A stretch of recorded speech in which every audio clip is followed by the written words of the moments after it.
but I don't want to push my luck too much. Oh, I have. Oh, no. Oh, nice.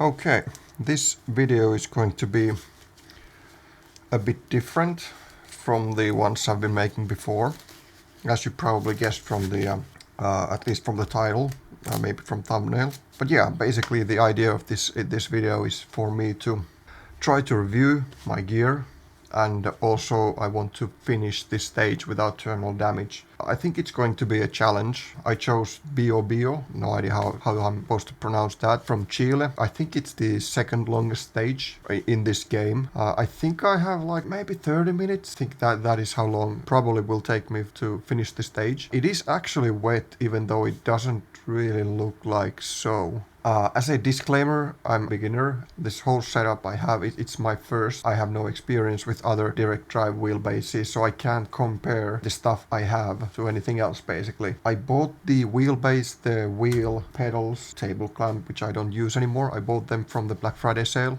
back in November. And these I've been using around 140 hours, 150 hours or so. The shifter and the handbrake I bought right before Christmas. And then the Next Level Racing GTTrack, the rig I have, that I bought, I think it was in the beginning of December. So I've been using that for, I don't know, maybe 100 hours or so, maybe a bit more. But yeah, let's get started. I think we can start with the wheelbase. I think that'll make the most sense. The wheelbase I'm using is Fanatec CSL DD. I'm using the 8Nm one currently.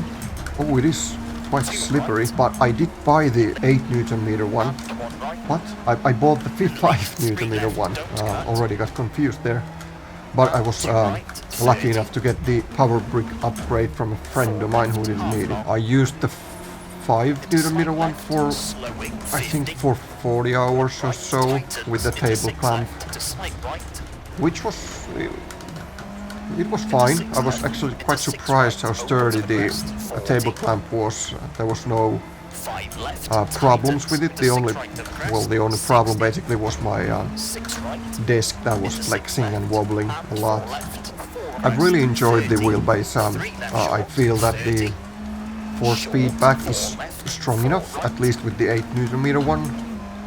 And I think I do get more than enough information.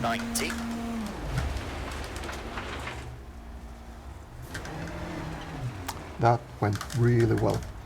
Just noticed that my Next Level Racing HF8 haptic feedback thingy, whatever it's called, wasn't on. Well, yeah, we'll get back to that later on.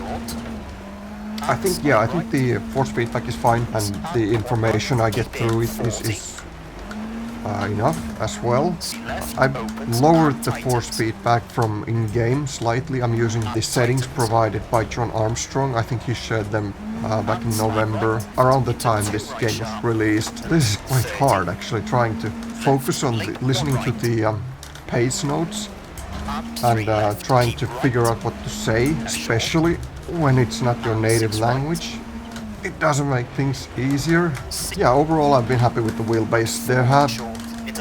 I've encountered few problems. The first one is actually an ongoing problem still. I have problems updating the firmware, everything that is like connected to the wheelbase and the wheelbase itself, because the firmware manager tends to get stuck and I have to force close it. So I don't really want to update the firmware anymore because I'm afraid I'll break the wheelbase or something. So far it hasn't happened, but I don't want to push my luck too much. Oh, no. Come on now.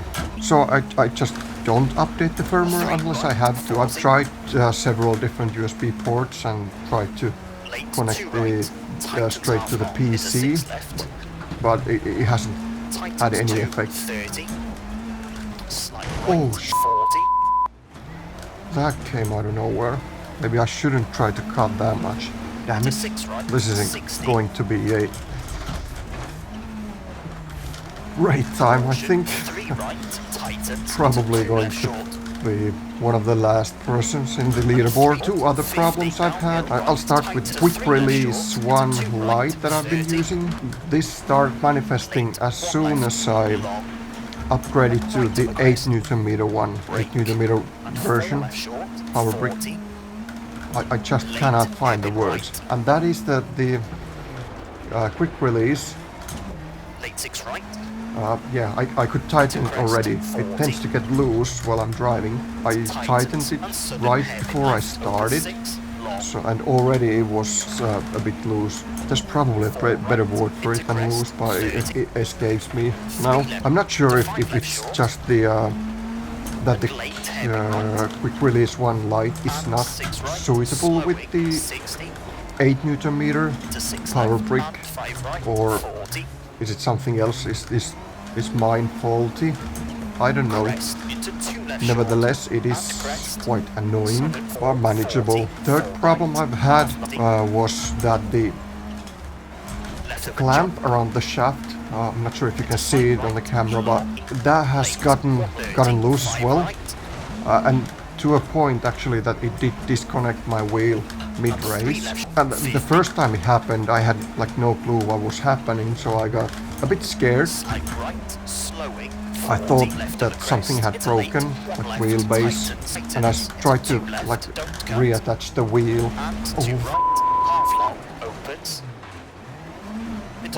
Obviously that didn't help, and I think I spent like 30 minutes trying to figure out what the problem was, until I came across a post in, I think it was in Fanatec forums, describing the problem and a solution to it, and I was basically just tightening the clamp again.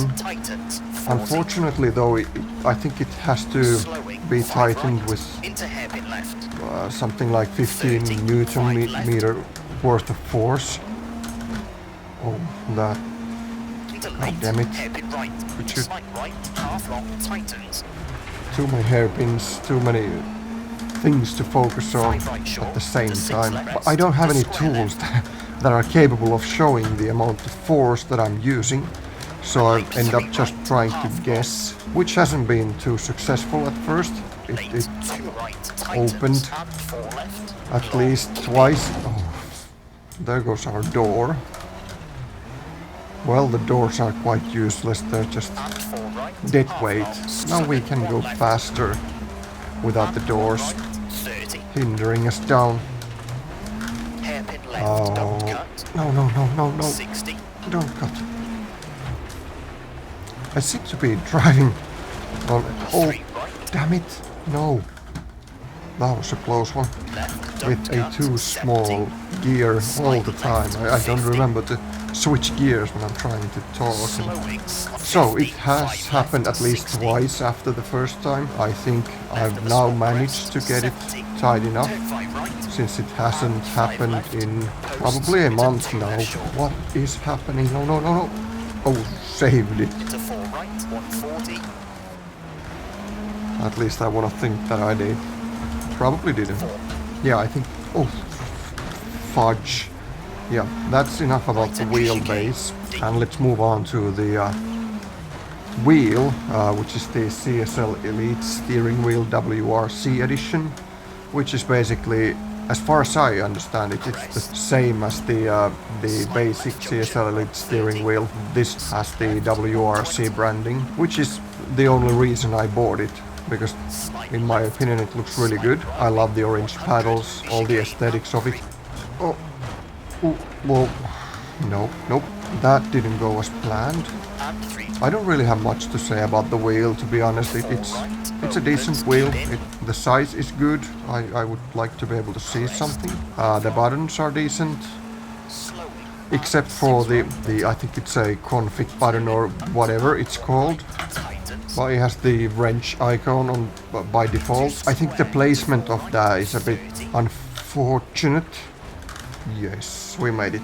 Because it's right next to the button that at least I'm using to access the menu in game. So quite often I've press the wrong button. Well, I'm gonna call it config button, and that enables the profile switching from the wheel itself, and probably something else. I haven't really looked into it because I use the Fanatec software to do all that, so it's useless button for me and more of an annoyance. I'd love to be able to either die, please, I don't want to die, but disable it or bind it to something else. But as far as I know, neither of those things are possible. Okay, we're gonna move on to the pedals. I'm not sure how much time we have left. I'm gonna start with the star of the show, which is the load cell brake pedal. Oh, and the I have the CSL Elite Pedals version 2.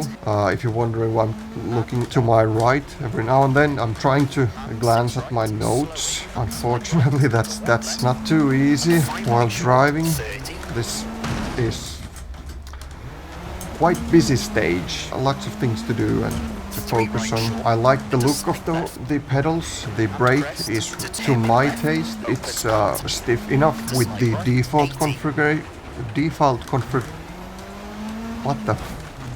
configuration. Oh my god, now please stop. But I do like that there's an option. What is happening right now? I like to have the option to get it even more stiffer. I haven't even set it to be like the full brake force from the software. I had it. Oh, for love of God. I have it set up to be 70%, I think. It's good that you were able to adjust the positioning of the pedals, because the default setup wasn't quite right for me. The brake and throttle were a bit too close for my liking. It's a bit tedious process, to be honest, to move them around, but at least you can do it, and it's not like you have to do it every day. Throttle, I don't know what to say about it. It's a throttle pedal. It does its job, no complaints, feels good, I guess. And yeah, same goes for the clutch as well. The clutch pedal. What is happening now? Come on. The clutch pedal. I don't really have anything to say about it, but I think it's a since I haven't really used the clutch, to be honest, because I still haven't tried out the H pattern mode from the shifter, because I feel like my skill isn't quite there yet. But I think that's a nice segue to the shifter itself, which is it's a really good product. I have no complaints about it at all, except for the pricing is a bit too high for my taste, especially when we're looking at it. As far as I know, it's quite old at this point, but nevertheless it functions as a perfectly good shifter, and it has both H pattern and sequential mode, which for me at least is something I need to have, because I want to be able to switch on the fly. The handbrake, it's fine. I think the handle, it has this foam thingy around it. I think it could be something, maybe something more of that scream quality instead of screaming that this is a cheap product. It was good that you could actually switch the rotation of the handbrake handle to be the other way around, which was a game saver for me pretty much. And it was good that you could actually mount the handbrake to the shifter. That made things a lot easier, certainly. It's a bit annoying process to switch the rotation of the handle, since you have to undo a couple of bolts and nuts inside, which don't have too much clearance around them. So that was slightly annoying. I think we're done with my Fanatec gear at this point, so we can move to the rig. Like I said, it's the next level racing GTTrack. My mouth is super dry and I think my brain is fried also. The rig arrived in one package, which was super nice. It completely eliminated the possibility of like getting different parts of it during different days. Unlike with my Fanatec order, I got everything on one day except for the quick release that arrived a day later, which was really annoying. Everything was neatly packaged. Even though the package was quite large, it was, at least for me, it was manageable to move it around just by myself. It wasn't too heavy. the assembly process. Actually, I was really surprised how easy and fast it was. The instruction manual was good enough. I did refer a couple of times to the excellent videos from Sim Racing Garage. The assembly took like 2 hours, but you can easily remove 30 minutes from it if you don't have the same problem as I did, which was that the backplate, I'm gonna show it on the screen now, the part I'm talking about. There are 4 holes for the bolts that you are supposed to attach it to the other part. Unfortunately though, those weren't perfectly aligned with the rest of the rig, so I could use only like one on each side, but it was fine since I don't think it does pretty much anything else except make it look better. I think the seat mount does lion's share of the stabilization. The rig came with a lot of spare parts, with tools and also a lot of cable ties, so that was really nice. And it also included the shifter handbrake side mount thingy, and it also has the... my brain is completely fried at this point. It also came with the butt kicker mount, which I don't think I'll ever have use for. It's a nice touch, nevertheless. Oh, that was a smooth corner. And again, I'm just driving with my first gear. I think the rig itself is a bit made of from a bit too thin metal. At least I had the problem of I might have tightened something too much, and that caused the metal to I don't know what's the word in English, but whatever it's called, it happened quite often. I mean, in quite many places, especially when I was attaching the shifter mount, because one has to get that really tight to avoid any movement. It's not going to be too great for the resale value. Everything was really easy to attach to it.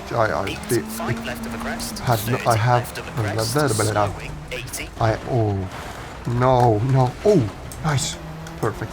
I had like 0 problems trying to attach the wheelbase or the pedals or anything to it. Actually, it was a really smooth process. The rig is... No, that was too early, damn it. The rig is quite sturdy in my opinion.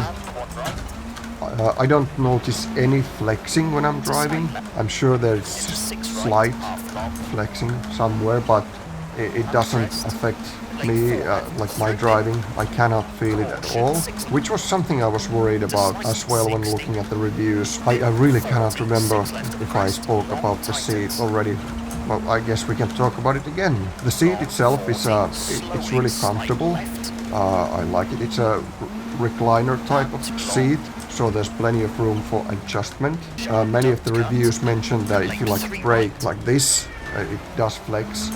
That's not a problem for me, since when I'm like braking real hard, I'm braking mostly like this, like from more I put the pressure more to the lower back, so it doesn't really flex. And again, I'm really focused on the driving usually, so I don't notice that sort of things that much. There's plenty of movement also for the seat to go back and forth. Actually, there's enough so that both me and my wife could drive with the without touching the pedals. The seat moved enough, even though there's like 40 centimeters of height difference between us. But unfortunately, the like the wheel deck where you attach the wheelbase, even though there is a lot of room for adjustment, in my opinion, it should be attached to the like the main frame with something else than four bolts, because you have to tighten them really tight to avoid having this clunky noise when you're driving, which in turn makes it so that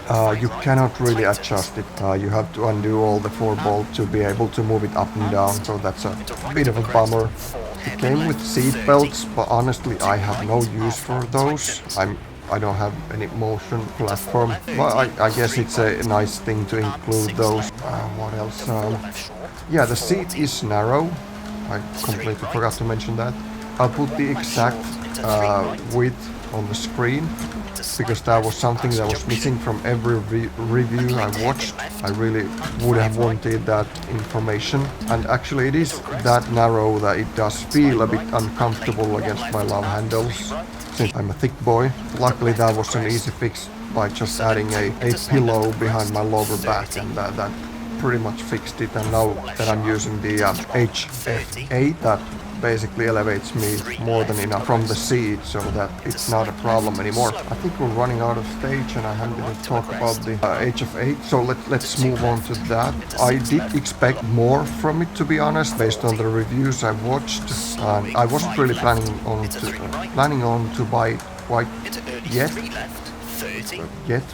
But I saw it on sale and decided to go for it because it was a planned upgrade in the future. Anyways, I've used only SimHub to configure that, but even though it does, like, I think it sort of adds to the immersion, but me personally, I'm just like super focused on the driving, so I don't tend to really pay attention to it, at least in a way that you could get some more information out of it. That was a run. I got the settings from a YouTube video. I'll try to find that and link it in the description. Well, we weren't the last ones, but quite close to it, nevertheless. It does bring something to it. And I guess if you're like more skilled than me, maybe at some point I will be able to get more out of it. I will actually notice when I'm losing the grip from my tires or something through the vibration. I don't really have much to say about it, to be honest. Now that I have it, I don't really have any regrets regarding that, but I think it's probably a nice thing to have, but still, in my opinion, maybe it doesn't add that much. At least it doesn't for me currently. That was something else. I'm tired of hearing my own voice, so no more talking. Follow me.